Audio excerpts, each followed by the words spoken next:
घर वालों से गुस्सा होकर नीति अपना घर छोड़कर अपने करियर को बनाने के लिए जॉब करने पुणे के लिए निकल चुकी थी, मगर आधी रात को सड़क पर कोई भी साधन मौजूद नहीं था। बस स्टैंड भी एकदम सुनसान था।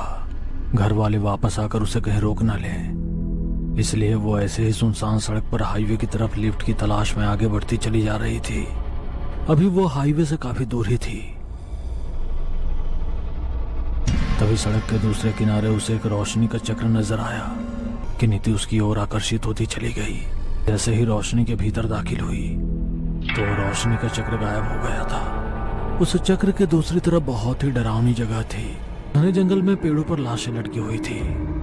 उनके शरीर पर कीड़े रेंग रहे थे। कीड़ों के खाने के कारण बने हुए घाव से खून टपक रहा था। सड़ी हुई लाशों को अजीब से दिखने वाली पक्षी नोच कर खा रहे थे।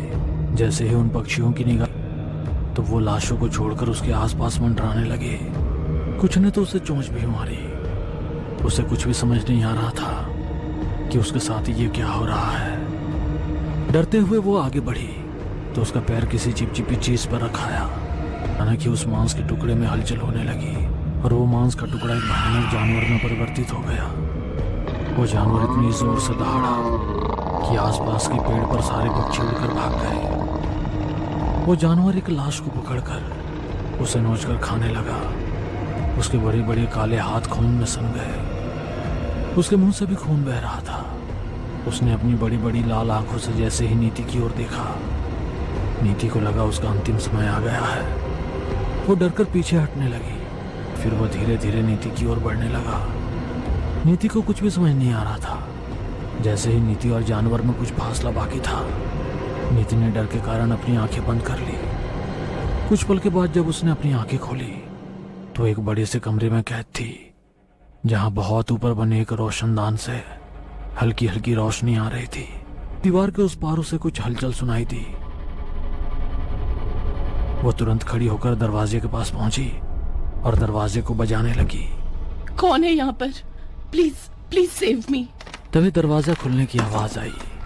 सामने 2-3 अजीब से दिखने वाले लोग खड़े थे। उन्हें देखकर नीति की चीख निकल गई। कौन हो तुम और मैं यहाँ पर कैसे आई?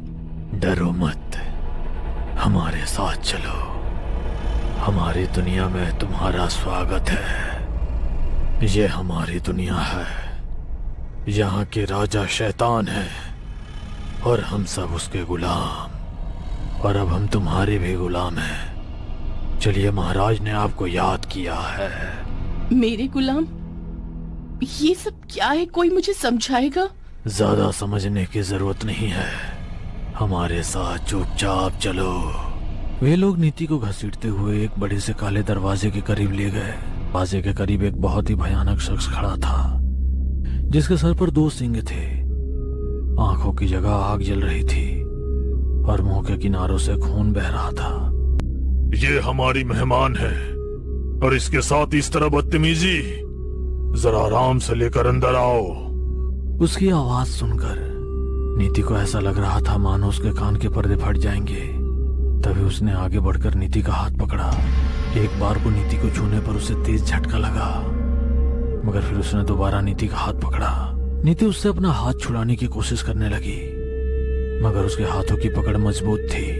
उसने तेजी से नीति का हाथ मोड़ा और बोला, मेरे हाथ से हाथ छुड़ाना नामुमकिन है। कोई भी मेरी पकड़ से अपना हाथ नहीं छुड़ा सकता है। आओ मेरे साथ, तुम्हें अपने सल्तनत की सैर कराता हूँ। अगले 1 महीने तक तुम हमारी खास मेहमान हो, फिर तुम भी हम में से एक हो जाओगी।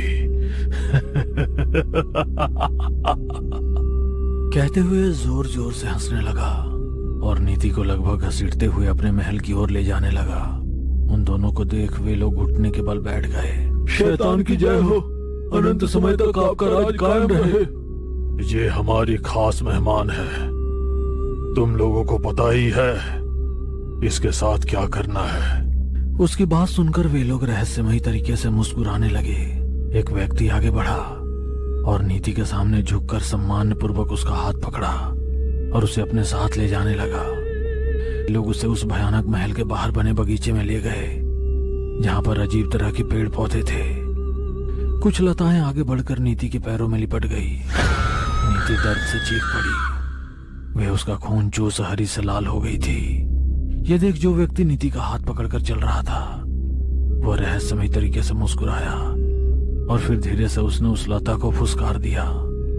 वे लताएं भी किसी आज्ञाकारी पालतू की तरह उस व्यक्ति की बात मानकर नीति का पैर छोड़कर वापस लौट गई। इन नादानों ने आपके शरीर का खून चूस लिया। आपको कमजोरी महसूस हो रही होगी। हमारे साथ आइए। स्नान के बाद आपको एक विशेष शरबत पिला देंगे। आपकी सारी कमजोरी दूर हो जाएगी। रानी सा को स्नान के लिए ले जाओ। उस व्यक्ति के कहते ही दो औरतें आगे बढ़ी और नीति को अपने साथ बगीचे में बने तालाब की ओर ले गई। तालाब पूरा मांस और मवाद से भरा हुआ था। उसे देखते ही नीति को उबकाई आ गई। इतने शीतल मवाद के तालाब को देखकर भी आप मुंह बना रही हैं। इनके अलावा यहाँ पर खौलते हुए तेल, उबलता हुआ लावा और गर्म रेत के भी तालाब हैं। मगर आप सबसे खास हैं, इसीलिए हम आपको यहाँ लेकर आए हैं। कहते हुए उस महिला ने इशारा किया तो साथ में खड़ी हुई महिलाओं ने उस मवाद को एक नरकंकाल किया खोपड़ी में भरा और उससे नीति का स्नान कराने लगी। नीति को खुद से बहुत घिन आने लगी।